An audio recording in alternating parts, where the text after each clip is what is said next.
Media మిత్రులందరికీ నమస్కారం అన్న. నా పేరు Kiran Rathod, city central library Chikkadpally నుంచి మాట్లాడుతూ ఉన్నాను. కాంగ్రెస్ ప్రభుత్వం వచ్చి 2.5 సంవత్సరాలైనా ఒక్క జనరల్ నోటిఫికేషన్ ఇవ్వకుండా కాలయాపన చేస్తుంది.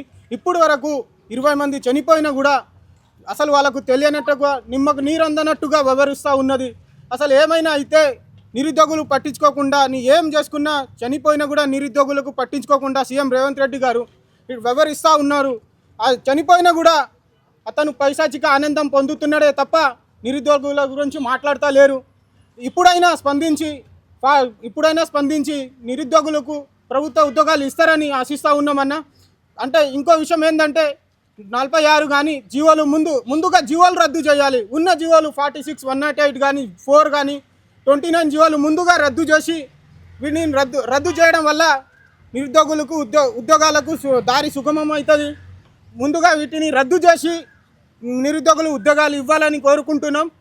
ఇప్పుడు వరకు లేకపోతే జూన్ 2 లోపు ఉద్యోగాలు ఇవ్వకపోతే రేవంత్ రెడ్డి ఇంటిని ముట్టడిస్తామని హెచ్చరిస్తామన్నా. ఉన్న అన్ని ధర్నాలు చేసినాం, రాస్తారోకోలు చేస్తున్నాం, ఇప్పుడు హంగర్ స్ట్రైక్ కూడా చేసినాం. ఇప్పుడు వరకు రేవంత్ రెడ్డి అతనికి నిమ్మకు నీరు అందనట్టుగా, అసలు దానికి తెలియనట్టుగా, ఒక్క విషయం కూడా తెలియనట్టుగా వివరిస్తూ ఉన్నాడు. అన్ని విషయాల్లో కృష్ణ జలాల్లో మాట్లాడతాడు, అన్ని విషయాల్లో మాట్లాడతాడు. కానీ రేవంత్ రెడ్డి నిరుద్యోగుల గురించి ఒక్క ఊహ కూడా తీస్తలేడు. మొన్నటే అసెంబ్లీలో సమావేశాలు జరిగిన దాంట్లో 70,000 ఉద్యోగాలు ఇచ్చినా అన్నాడు తప్ప దాంట్లో ఇచ్చింది 16,000 ఉద్యోగాలే అన్నాం. ఇచ్చినాయి 50,000 ఉద్యోగాలు అని వాళ్ళే చెప్తా ఉన్నారు. 50,000 ఉద్యోగాలు బీఆర్ఎస్ ప్రభుత్వం ఇచ్చిందని వాళ్ళకి తెలుసు. అయినా మేము 70,000 ఉద్యోగాలు ఇచ్చినాం, ఎవరు నిరూపించకపోతే తలలు నరుకుంటా అన్న రేవంత్ రెడ్డి ఇప్పుడు ఏమైంది? ఇప్పుడు తల ఎక్కడ పెట్టుకుంటున్నావు నువ్వు? నీకు రేవంత్ రెడ్డికి నమ్మి మేము ఓట్లు వేయలేదన్నా. ఇప్పుడు కూడా అంటా ఉన్నా, రాహుల్ గాంధీ ఇక్కడికి వచ్చి ఈటి చాయ్ పే చర్చ పెట్టినప్పుడు మేము రాహుల్ గాంధీకి నమ్మి ఓటేసినాం. राहुल गांधी जी अभी तो आगे तुम बोलो, अभी तक 60 बार रेवंत रेड्डी तुम्हारे पास आए, दिल्ली को आया जब तुम चर्चा करना एक बार तो भी तेलंगाना में अनएम्प्लॉयमेंट इशू कैसा चल रहा क्या नहीं, तुम उसके ऊपर एक बार तो भी मीटिंग लगाना रेवंत रेड्डी को. अभी तक 60 बार आया, जब एक बार तो उसके पर चर्चा लगाना ना. कभी देखो तुम फुटबॉल खेलने के लिए आते, बट ये फंक्शन को जाते, तेलंगाना को इतने बार आ रहे ना, एक ही बार तो भी ये अनएम्प्लॉय इशू में कई को नहीं पूछ रहे तुम. एक बार ये भी पूछ के देखो. ఇప్పుడు కూడా అంటా ఉన్నాం రేవంత్ రెడ్డికి, ఇప్పుడు కూడా జూన్ లోపు నువ్వు ఉద్యోగాలు ఇవ్వకపోతే ఎమ్మెల్యేలైనా మంత్రులైనా సీఎం రేవంత్ రెడ్డి కాదు కదా, ఢిల్లీలో ఉన్న మీ బాస్ గల్లీకి వచ్చి ఇక్కడనే చాయ్పై చర్చ పెట్టిండు. అదే ఢిల్లీకి పోయి మేము ఇంటిలో బాధి ముట్టడిస్తామని హెచ్చరిస్తూ ఉన్నాం. ఈ రాస్తా రోకోలు చేసినాం, అన్నీ చేసినాం. ఇప్పుడు నిరాహార దీక్ష కూడా చెప్పకుండా కూర్చుంటాం. ఇప్పుడు ఉన్న అన్ని సిటీ సెంట్రల్ లైబ్రరీలో ఉన్న మన 33 డిస్టిక్లో కూడా అన్ని డిస్టిక్లో ఉన్న లైబ్రరీలో ప్రతి ఒక్కరు నిరాహార దీక్ష కూర్చుంటాడు ఇప్పుడు. కానీ రోజులు చెప్పాం, కానీ ఏదో రోజు కూర్చుంటాం. అది మీరు చూస్తూ ఉండండి. రేవంత్ రెడ్డికి హెచ్చరించేది ఒకటే, మా గోసలు, నిరుద్యోగుల గోసలు నీకు కనిపిస్తలేవా? నిధులు తెచ్చుకున్న మేము, నీళ్ళేమో ఆంధ్ర రాష్ట్రానికి పంపిస్తున్నావు, నిధులేమో ఉన్న ఢిల్లీకి పంపిస్తున్నావు, నిధులేమో అసలే లేకపోయే. మేము ఎట్లా చేయాలి? ఈ తెలంగాణలో మేము తెచ్చుకున్న నిధులని ఇప్పుడు వరకు ఒక్క జనరల్ నోటిఫికేషన్ 2.5 సంవత్సరాలు అయినా మీరు ఒక్క జనరల్ నోటిఫికేషన్ ఇవ్వకపోవడం ఎంతవరకు కరెక్టు? జూన్ 2 లోపు మీరు ఉద్యోగాలు ఇవ్వకపోతే చాలా తీవ్రంగా ఉంటుంది. ఇప్పుడు ఉద్యమాలు ఇప్పుడు అయితే ప్రతి ఒక్కడు పొట్ట ఖాళీగా కూర్చున్నామన్న ప్రతి ఒక్క నిరుద్యోగి ఎన్ని రోజులు కూర్చోవాలని అంటా ఉన్నారు. ఇప్పుడైనా నిరుద్యోగులకు కూడా ఒకటి హెచ్చరిస్తూ ఉన్నా, సీఎం రేవంత్ రెడ్డికి సోయి లేకుండా వ్యవహరిస్తూ ఉన్నారు. మీరైనా ఇప్పుడు అందరు బయటికి రావాలి. 30 లక్షల నిరుద్యోగులు తెలంగాణలో ఉన్న 30 లక్షల నిరుద్యోగులు అందరు బయటికి రావాలి. బయటకు వచ్చి ఒక్క మంత్రిని బయటకు పంపద్దు, అన్ని ఇంటిని ముట్టడించండి. ప్రతి ఒక్క నిరుద్యోగి 30 లక్షలు అంటే ఉన్న 117 ఎమ్మెల్యేలో 65 ఎమ్మెల్యేలు ఉంటే మనం వాళ్ళ ఇంటిని ముట్టడిస్తే వాళ్ళు ఎటు పోరు. ఎందుకు ఉద్యోగాలు రావు మనకు? మీకు కూడా హెచ్చరిస్తూ ఉన్నాం, మీరు కూడా బయటకు రండి. ఇంకెన్ని రోజులని తిని సోయి లేకుండా వివరిస్తాను. వాళ్ళ జబ్బులు వాళ్ళు నింపుకుంటాను. ఎప్పుడు చూడు వాళ్ళ మంత్రుల పదవుల కోసమైనా వాళ్ళు ఏ రోజు కూడా మనకు నిరుద్యోగుల మీద చర్చ పెట్టిన రోజులు కూడా లేవు. అసెంబ్లీ సాక్షిగా కూడా అబద్ధపు మాటలు చెప్తా ఉన్నారు. ఇటు నుంచి కేటీఆర్ కానీ హరీష్ రావు కానీ ఆన్సర్ చెప్తే, క్వశ్చన్లు అడిగితే ఆన్సర్ కూడా చెప్పలేరు. దద్దమ్మలు కాంగ్రెస్ ఎమ్మెల్యేలు కానీ మంత్రులు కానీ ఒక్క ఎమ్మెల్యే అయినా కరెక్ట్గా సమాధానం చెప్పిండా?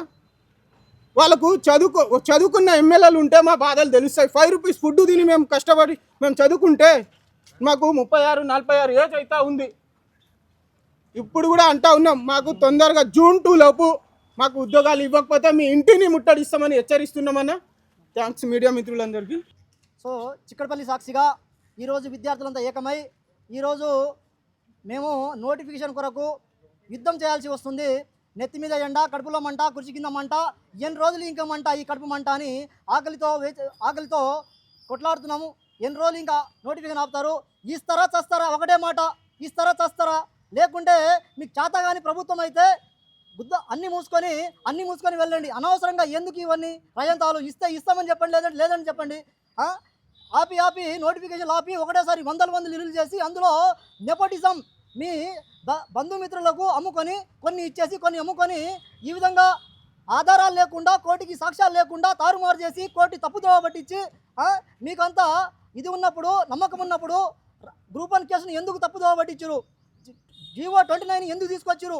మీకు ప్రజాపాలన అని చెప్తున్నారు కదా. ప్రజల మీద అంత సోయి ఉంటే, ప్రజల మీద అంత మమకారం ఉంటే, ప్రజలకు చేసే మా సమాజ కొరకు సేవ ఉంటే ఇవన్నీ ఎందుకు తీసుకొచ్చారు మీరు? దయచేసి ఇప్పటికైనా అవన్నీ ప్రభావం మానుకొని ఇప్పటికైనా నోటిఫికేషన్ విడుదల చేస్తారని ఆశిస్తున్నాము. అంతేకాదు యూపీఎస్సీ తరహాలో టీజీపీఎస్సీని ప్రక్షాళన చేస్తామని ఆ రోజు ప్రభావాలు ఏదో పలికి ఈరోజు గమ్మున సపోర్ట్ కాకుండా ఉన్నారు. శాంతి కుమారి కమిటీ, సిలబస్ కమిటీ అని చెప్పారు, కాలయాపన చేస్తున్నారు. ఓటీఆర్ని మళ్ళీ రిజిస్ట్రేషన్ అన్నారు, అది కాలయాపన చేస్తున్నారు. ఇంకా ఎన్ని రోజులు కాలయాపన? మీ అత్త సొత్తా, లేకుంటే మీ అమ్మ సొత్తా, లేకుంటే మీ అయ్య సొత్తా, లేకుంటే మీ జాగిరా? ఇది ఎవరెబ్బ సొత్తు? ఇవి ప్రజల సొమ్ము కాదా? ఈరోజు జాబులు మీ ఇంట్లోకి వెళ్ళి ఇస్తున్నారా? లేకుంటే మీరు చేసుకున్న పోర్ట్ఫోలియో నుంచి ఏదైనా పదో గొప్ప ఇస్తున్నారా? తెలంగాణ ప్రజానికానికి పన్నులు కట్టినా ప్రజానికానికి సేవ చేయడానికి సిద్ధమైన యువకులను ఈ జాబును ఫిల్ చేయకుండా యూపీఎస్సీ తరహాలో, యూనియన్ పబ్లిక్ సర్వీస్ కమిషన్ తరహాలో ప్రక్షాళన చేస్తామని తెలంగాణ పబ్లిక్ సర్వీస్ కమిషన్ని ప్రక్షాళన చేయకుండా మొత్తం భ్రష్టు పట్టించి కనీసం ఇప్పటి వరకు గ్రూప్ 1లో ఎన్ని కట్ ఆఫ్ అయినాయి పెట్టిన శాత కాలేదు.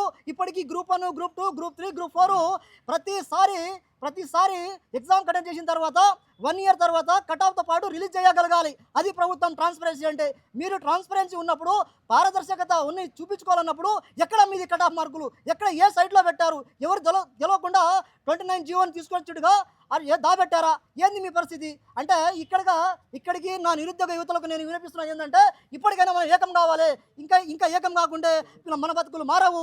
ఎవడేపో సొత్తు కాదు, ఇది మన సొత్తు. ఏరికి ఎన్ని ఉంటే అన్ని ఖాళీలు భర్తీ చేయాల్సిందే.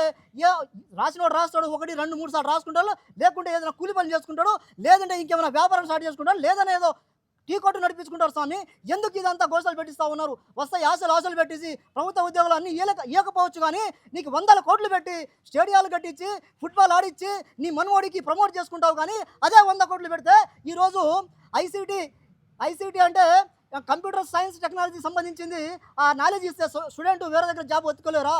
వేరే వాళ్ళు వచ్చి ఇక్కడ గచ్చిపోలి కానీ, నానక్రమ్గూడ కానీ, అదేవిధంగా హైటెక్ సిటీ కానీ, మాదాపూర్ కానీ ఇదంతా వేరే వాళ్ళు వచ్చి కబ్జాలు చేసుకుంటా ఉంటే మీ వ్యాపారాలు నడవాలి. మీ బార్లు కానీ, మీ రెస్టారెంట్లు కానీ, మీ హోటళ్ళు కానీ, మీ వ్యాపారాలు రియల్ ఎస్టేట్ దందాలు కానీ నడవాలి. కానీ ఇక్కడ తెలంగాణలో ఉంటే వీళ్ళు నడవరు. అంటే ఈ విధంగా మీద ప్రజలు పాల్పడుతూ ఉన్నారు. దయచేసి ఇప్పటికైనా నోటిఫికేషన్ జూన్ 2లోగా ఇస్తారా చస్తారా? ఒకటే మాట, ఇవ్వకుంటే కార్యాచరణ నా నిరుద్యోగ మిత్రులకు అందరికీ నేను ఒక వినిపిస్తూ ఉన్నాను. ఇంకా ఎవడి పాలయ్యిందిరో తెలంగాణ అని మళ్ళీ పాట పాడుకోవచ్చు.